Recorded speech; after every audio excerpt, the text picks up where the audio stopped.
बात है, और एक दफा नहीं आपने 3 दफा लिखी है, पेज 138 पे भी और 141 पे भी, कि आप एक कोर्स पे बतौर मेजर अमेरिका गए और वहां पे आपको अमेरिकी फौज के एक अफसर ने आपकी वफादारी तब्दील करने की कोशिश की और आपको अमेरिकी फौज में भर्ती करने की कोशिश की। 2 मरतबा कोर्स पे गया हूँ, दोनों मरतबा ये हुआ है। दोनों मरतबा जी। और फिर एक मरतबा आपको कहा गया फ्री मैसन के लिए काम। दूसरी मरतबा एक ऑफिसर ने मुझे फ्री मैसन ज्वाइन करने के लिए भी ऑफर दी थी। उसने कहा था कि आप मेरे साथ बच्चों के समय पीरू चले, वहां छुट्टी गुजारे, हमारे बड़े ओहदेदार जो हैं जिनसे मैं भी नहीं मिला उनसे मिले, और उसके बाद आप अगर नहीं शामिल होना चाहते तो ना शामिल हो, लेकिन हम दुनिया में अमल के लिए काम करते हैं और हम अच्छे लोगों का चुनाव करते हैं। तो मैंने कहा मेरा चुनाव कैसे कर लिया? कहता ये मैं नहीं जानता, मुझे तो अपने ऊपर के हेडक्वार्टरों से यही अहकामात मिले। अच्छा, ये आपको आपको जो 2 मरतबा अमेरिकी फौज ने आपकी वफादारी तब्दील करने की कोशिश की, जब आपने इनकार किया, फिर उन्होंने ये भी कहा कि अच्छा आप पाकिस्तान आर्मी में रह के हमारे लिए काम करें। जी, ये भी कहा। तो ये सिर्फ आपको पेशकश की, किसी और को भी समझता? मैं समझता हूँ कि जो हमारे जैसे मुल्कों से ऑफिसर्स जाते हैं वो उनको पता होता है कि ये सिलेक्टेड ऑफिसर्स होते हैं और इन्हीं में से ऑफिसर्स तरक्की पाकर आगे जाते हैं, तो जब ये सीनियर ओहदों पर जाएंगे तो कुछ हमारे काम करेंगे। मैं समझता हूँ अमेरिका और बरतानिया में खासकर, शायद और मुल्कों में भी होता हो, क्योंकि ये फ्री मेसन्स के अड्डे रहे हैं और ये मुसलमानों के खिलाफ काम करते हैं, आज भी कर रहे हैं, इस तरह से ये अप्रोच करते हैं।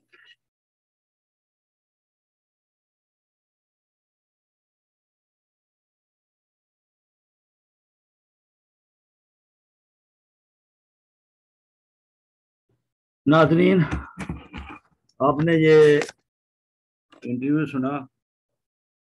ये रिटायर फौजी अफसर हैं हमारे।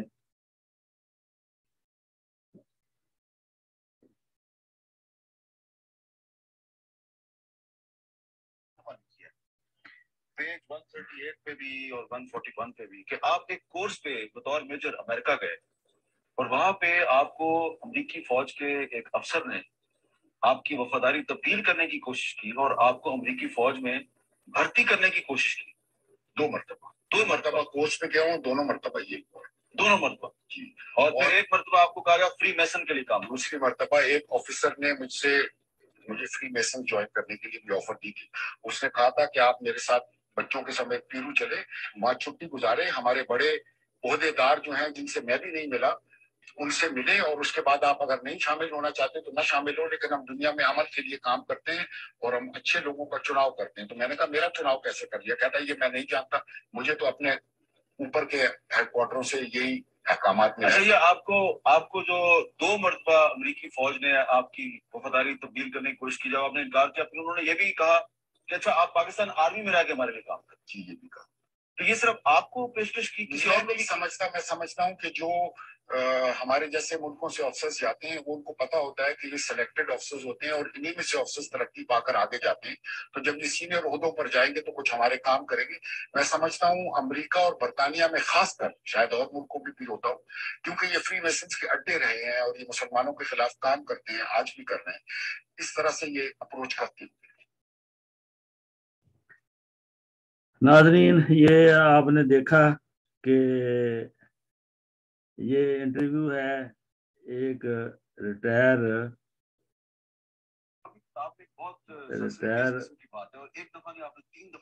ये रिटायर फौज के ऑफिसर हैं। इन्होंने ये साबित कर दिया है कि हमारे जो फौजी अफसर हैं जो कमीशन होते हैं, कमीशन लेकर मेजर से ऊपर जाते हैं, फिर कर्नल बनते हैं, ब्रिगेडियर बनते हैं, फिर लेफ्टिनेंट जनरल बनते हैं, फिर जनरल बन जाते हैं। तो उनको ये ट्रेनिंग के लिए जब अमेरिका भेजते हैं तो वहां इनका सौदा हो जाता है।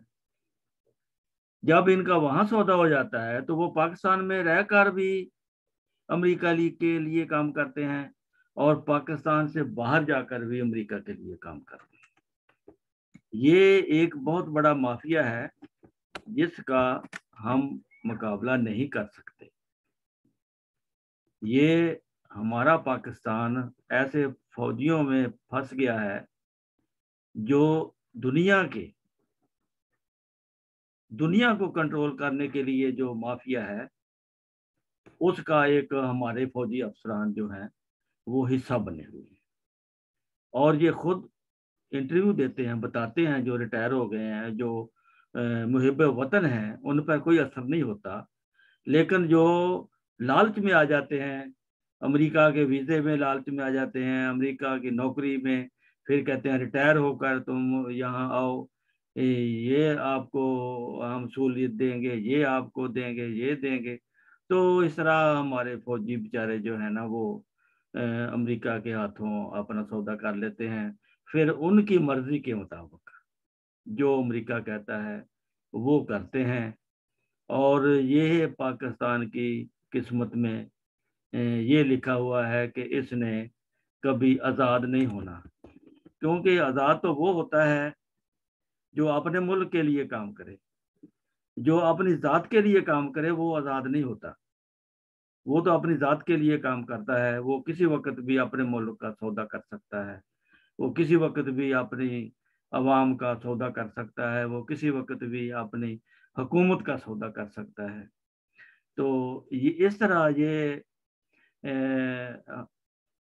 क्या किया जाए, इसका कोई हल नहीं है सिवाय इसके, जैसा कि ये रिटायर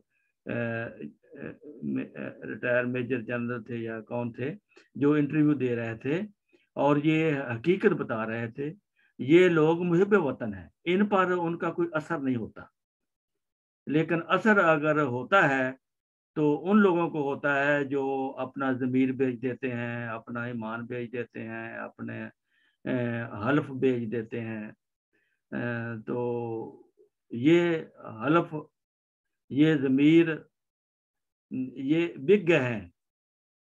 तो इसीलिए पाकिस्तान की ये हालत हुई है कि एक अच्छी हुकूमत जो पाकिस्तान को तरक्की के रास्ते पर जिसने चला दिया था, उसको घेर कर फिर वो ही पुरानी रवश पर ले आए हैं, जो कि नाकामी, नामरादी, बदनामी, रिश्वत, चोर बाजारी, ये सारे जराइम जितने भी ऐसी कौमों के होते हैं जो ज़मीन में दफन हो जाती हैं, उनका कोई नाम लेवा नहीं होता, इस तरह की इस कौम को कर दिया है इन लोगों ने इस अपने ज़मीर का सौदा करके। अल्लाह ताला ही पाकिस्तान को बचाए, वरना इन्होंने कोई कसर उठा नहीं छड़ी कि पाकिस्तान का कुछ बच जाए। दुआ है, आप भी दुआ करें।